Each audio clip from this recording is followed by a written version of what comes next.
المستدرک للحاکم حدیث نمبر 4227 ہے، جیسے کہ بخاری شریف حدیث نمبر 3114 کے اندر ہے، اور مسلم شریف حدیث نمبر 5588 اور بین الاقوامی حوالے کے مطابق 2133 میں یہ حدیث پاک موجود ہے، جیسے کہ ترمذی شریف حدیث نمبر 3148 کے اندر ہے۔ تو اس لیے تو اللہ تعالیٰ نے سورہ انبیاء آیت نمبر 107 میں فرمایا وَمَا أَرْسَلْنَاكَ إِلَّا رَحْمَةً لِلْعَالَمِينَ۔ الحمدللہ آج جو ہمارا ٹاپک ہے وہ یہ کہ حضور صلی اللہ علیہ وسلم قاسم نعمت ہے۔ کیا آپ جانتے ہیں کہ ہمیں دنیا میں جو بھی نعمت نصیب ہوتی ہے وہ کس کے صدقے اور وسیلے سے ملتی ہے؟ رزق ہو یا علم، ہدایت ہو یا ایمان، رحمت ہو یا مغفرت، ہر ایک نعمت ایک ہی وسیلے اور ذریعے سے ہے۔ وہ وسیلہ اور ذریعہ محمد مصطفیٰ صلی اللہ تعالی وسلم کا وسیلہ اور ذریعہ ہے۔ حتیٰ کہ یہ دنیا، زمین و آسمان، چاند سورج اور یہ تمام مخلوقات حضور علیہ السلام کے طفیل اور صدقے سے بنی ہیں۔ اگر اللہ کریم کو اپنے پیارے محبوب محمد مصطفیٰ صلی اللہ تعالی علیہ وسلم دنیا میں انہیں بھیجنا مقصود نہ ہوتا تو اللہ تعالیٰ اس دنیا کو نہیں سجاتا۔ یہ رنگ برنگی دنیا، یہ چرند، یہ پرند، یہ سمندر، یہ پیڑ، یہ بوٹے، یہ پہاڑ، یہ شجر، یہ حجر، یہ چاند، یہ سورج، یہ ستارے، اللہ تعالیٰ اس سے دنیا کو نہیں سجاتا۔ المستدرک للحاکم حدیث نمبر 4227 ہے۔ حضرت عبداللہ بن عباس رضی اللہ عنہ فرماتے ہیں اللہ کریم نے عیسیٰ علیہ السلام کی طرف وحی فرمائی فَلَوْلَا مُحَمَّدٌ مَا خَلَقْتُ آدَمَ، اگر محمد نہ ہوتے تو میں آدم کو پیدا نہ کرتا۔ وَلَوْلَا مُحَمَّدٌ مَا خَلَقْتُ الْجَنَّةَ وَلَا النَّارَ، اگر محمد نہ ہوتے تو نہ میں جنت بناتا نہ جہنم بناتا، کیونکہ جنت حضور کی اطاعت گزاروں کے لیے بنائی گئی ہے، اور جہنم حضور سے غداری کرنے والوں، حضور کے نافرمانی کرنے والوں اور محمد رسول اللہ صلی اللہ علیہ وسلم سے بغض رکھنے والوں کے لیے بنائی گئی ہے۔ وَلَقَدْ خَلَقْتُ الْعَرْشَ عَلَى الْمَاءِ فَاضْطَرَبَ، بے شک میں نے عرش کو پانی پر بنایا پھر وہ ہلنے لگا۔ فَكَتَبْتُ عَلَيْهِ لَا إِلَهَ إِلَّا اللَّهُ مُحَمَّدُ رَسُولُ اللَّهِ فَسَكَنٌ، تو میں نے اس پر لا الہ الا اللہ محمد رسول اللہ لکھ دیا تو وہ ساکن ہو گیا، ٹھہر گیا۔ اور اس حدیث کے تعلق سے صاحب مستدرک فرماتے ہیں هذا الحدیث صحیح الاسناد، یعنی یہ حدیث اسناد کے اعتبار سے بالکل صحیح ہے، درست ہے۔ اور اسی طریقے کی حدیث پاک المستدرک للحاکم حدیث نمبر 4228 کے اندر ہے۔ اللہ تعالیٰ نے آدم علیہ السلام سے فرمایا وَلَوْلَا مُحَمَّدٌ مَا خَلَقْتُكَ، اگر محمد نہ ہوتے تو میں تجھے پیدا نہ کرتا۔ یعنی اللہ فرما رہا ہے اے آدم اگر محمد نہ ہوتے تو میں تجھے پیدا نہ کرتا۔ اس حدیث کے تعلق سے بھی صاحب مستدرک فرماتے ہیں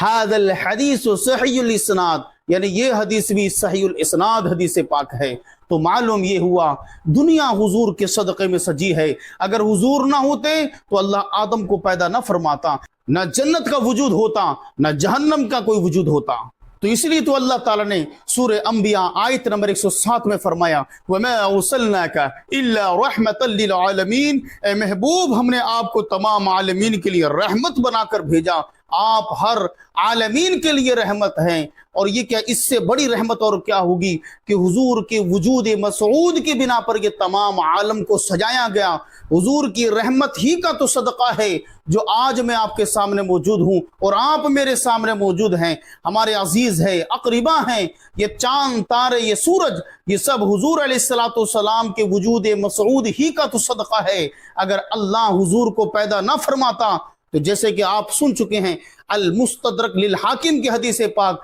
تو اللہ نہ آدم کو پیدا فرماتا، نہ جنت کو پیدا فرماتا، نہ دوزخ کو پیدا فرماتا۔ اور یہ بھی بات دھیان رہے رسول اللہ صلی اللہ تعالی وسلم صرف خدا کا پیغام پہنچانے والے رسول ہی نہیں بلکہ اللہ کے خزانوں کے قاسم ہیں۔ انما انا قاسم وخازن واللہ یعطی، رسول اللہ صلی اللہ تعالی وسلم ارشاد فرمایا میں تقسیم کرنے والا ہوں، میں خزانچی ہوں اور اللہ مجھے عطا کرنے والا ہے۔ خزانے خدا کے ہیں لیکن تقسیم مصطفیٰ کرتے ہیں۔ اور اسی طریقے کی حدیث پاک بخاری شریف حدیث نمبر 7312 کے اندر موجود ہے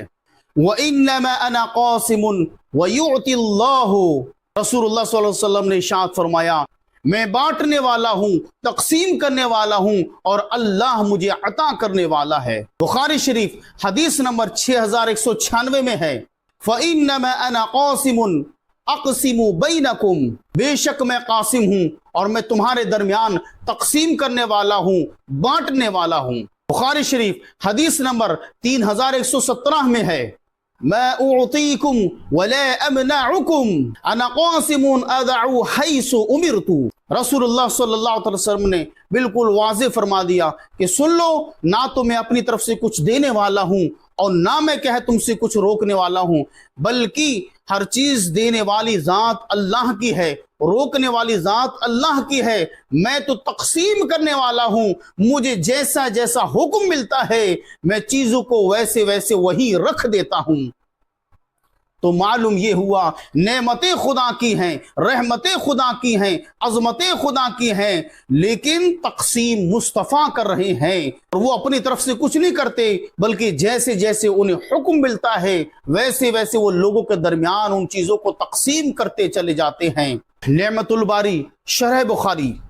جلد نمبر 6 کے اندر اس حدیث 3117 کے تحت لکھا ہے حقیقت میں اللہ ہی عطا فرمانے والا ہے، اللہ ہی منع کرنے والا ہے، میں تو صرف اسی کو عطا کرتا ہوں جس کا اللہ مجھے حکم دیتا ہے، میں اسی کو منع کرتا ہوں جس کی مجھے وحی ہوتی ہے۔ اور بخاری شریف حدیث نمبر 71 کے اندر ہے وَإِنَّمَا أَنَا قَاسِمٌ وَاللَّهُ يُعْطِي، اور بے شک میں تقسیم کرنے والا ہوں اور اللہ مجھے عطا فرمانے والا ہے۔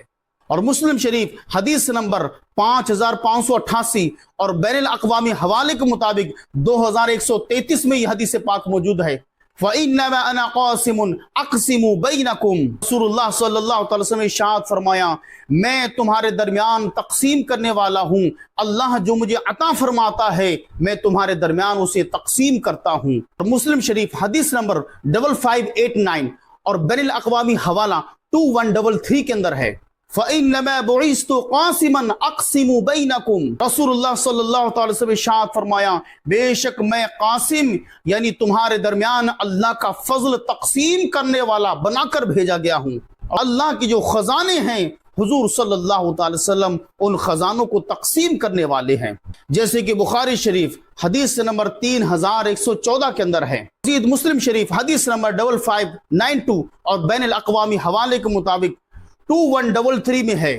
انما جعلت قاسما اقسم بینکم، رسول اللہ صلی اللہ تعالی وسلم ارشاد فرمایا میں قاسم بنایا گیا ہوں تمہارے درمیان تقسیم کرتا ہوں، یعنی اللہ کا فضل تمہارے درمیان تقسیم کرتا ہوں، نعمتیں تقسیم کرتا ہوں، برکتیں تقسیم کرتا ہوں۔ اور مزید مسلم شریف حدیث نمبر 5594 اور بین الاقوامی حوالے کے مطابق 2133 کے اندر موجود ہے انما بعثت قاسما اقسم بینکم وقال سلیمان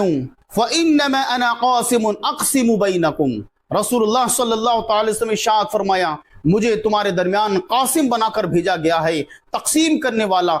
بانٹنے والا بنا کر بھیجا گیا ہے۔ تو خلاصہ کلام ان تمام احادیث کو سننے کے بعد آپ کو یہ اندازہ ہو گیا ہوگا، یہ بخاری کی حدیث، مسلم کی حدیث، یہ تمام احادیث سننے کے بعد آپ کو یہ اندازہ ہو گیا ہوگا کہ رسول اللہ صلی اللہ علیہ وسلم اللہ کا فضل اللہ سے لے کر بندوں کے درمیان تقسیم کرنے والے ہیں۔ فضل تو خدا کا ہے، نعمتیں خدا کی ہیں، خزانے خدا کے ہیں، لیکن خزانچی تقسیم کرنے والے محمد مصطفیٰ صلی اللہ تعالی علیہ وسلم ہیں، جیسا کہ بخاری شریف حدیث نمبر 3114 کے اندر آپ سن چکے ہیں۔ اب سوال ایک مزید ہوتا ہے آخر وہ نعمت اور فضل ہے کیا جسے حضور تقسیم کرنے والے بنا کر بھیجے گئے ہیں؟ تو بخاری شریف حدیث نمبر 4085 سے اس کا جواب ہمیں یوں ملتا ہے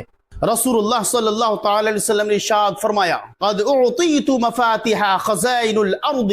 مجھے تمام روئے زمین کے خزانوں کی کنجیاں اللہ نے عطا فرما دی ہیں۔ جتنے بھی زمین کے خزانے ہیں، نعمتیں ہیں، برکتیں ہیں، یہ سب تو ہیں خدا کے، لیکن حکومت مصطفیٰ کی چلتی ہے، کیونکہ ان کے خزانوں کی کنجیاں رسول اللہ کو اللہ نے عطا فرما دی ہیں۔ تو معلوم ہوا دین اور دنیا کی تمام نعمتیں حضور علیہ السلام ہی کی رحمت اور برکت سے ملتی ہیں۔ یہ تو دنیا کے تعلق سے تھا کہ دنیا کے خزانوں کی کنجیاں اللہ نے رسول اللہ کو عطا فرما دی ہیں۔ اب رہا قیامت کے دن کیا معاملہ ہوگا، قیامت کے دن حضور علیہ السلام کی شان کیسے اللہ تعالیٰ ظاہر فرمائے گا، اور بروز قیامت بھی حضور صلی اللہ علیہ وسلم لوگوں کے درمیان اللہ کے فضل، رحمت اور بخشش کے پروانے تقسیم کر رہے ہوں گے، جیسے کہ ترمذی شریف حدیث نمبر 3148 کے اندر ہے، قال رسول اللہ صلی اللہ تعالی علیہ وسلم، پیارے نبی صلی اللہ تعالی وسلم ارشاد فرمایا، انا سید ولد آدم یوم القیامت ولا فخر، قیامت کے دن میں تمام اولاد آدم کا سردار ہوں گا، اور اس پر مجھے کوئی گھمنڈ نہیں، کوئی فخر نہیں ہے، کیونکہ یہ رتبے اللہ مجھے عطا فرمائے گا۔ روئے زمین کے خزانوں کی کنجیاں بھی اللہ تعالیٰ نے محمد مصطفیٰ کو عطا فرما دی ہیں، جیسے کہ بخاری شریف حدیث نمبر 4085 میں ہے، اور آخرت میں بھی اللہ تعالیٰ تمام بھلائیوں کی چابیاں حضور علیہ السلام کو عطا فرمائے گا، تو حضور ہی کے وسیلے اور طفیل سے بخششیں کی جائیں گی، شفاعتیں کی جائیں گی، اور حضور علیہ السلام کی رحمت اور برکت سے اللہ تعالیٰ جنت عطا فرمائے گا، جیسے کہ مشکاہ شریف حدیث نمبر 5765 کے اندر ہے، قال رسول اللہ صلی اللہ تعالی علیہ وسلم، انا اول الناس خروجا، بروز قیامت سب سے پہلے میں نکلوں گا، وانا قائدهم اذا وفدوا، اور جب لوگ وفد بنیں گے تو میں ان کے آگے ہوں گا، وَأَنَا خَطِيبُهُمْ إِذَا أَنصَتُوا، اور جب وہ خاموش ہوں گے تو میں ان کی طرف سے اللہ کے حضور بات کروں گا، وَأَنَا مُسْتَشْفِعُهُمْ إِذَا حُبِسُوا، اور جب لوگ روکے جائیں گے تو میں ان کی شفاعت کروں گا، وَأَنَا مُبَشِّرُهُمْ إِذَا أَيْسُوا، اور جب لوگ مایوس ہوں گے تو میں انہیں خوشخبری سناؤں گا، وَالْكَرَامَةُ وَالْمَفَاتِحُ يَوْمَئِذٍ بِيَدِي، عزت دینا میرے ہاتھ میں ہوگا، اور خیر کی ساری چابیاں، ساری کنجیاں میرے ہاتھ میں ہوں گی۔ تو پیارے دوستو، ان تمام احادیث کو سن کر آپ کو اندازہ ہو گیا ہوگا دنیا آخرت کے تمام فیوز و برکات رسول اللہ صلی اللہ تعالی وسلم لوگوں کے درمیان بانٹنے والے ہیں، تقسیم کرنے والے ہیں۔ آج اگر دل میں روشنی ہے، زبان پر قرآن ہے، دل میں محبت رسول صلی اللہ تعالی وسلم ہے، تو یہ سب حضور ہی کی عطا، طفیل اور صدقے سے ہے۔ تو اسی لیے تو اعلی حضرت رحمت اللہ علیہ فرماتے ہیں، سب سے اولا و اعلی ہمارا نبی، سب سے بالا و اعلی ہمارا نبی، اپنے مولا کا پیارا ہمارا نبی، دونوں عالم کا دلہا ہمارا نبی۔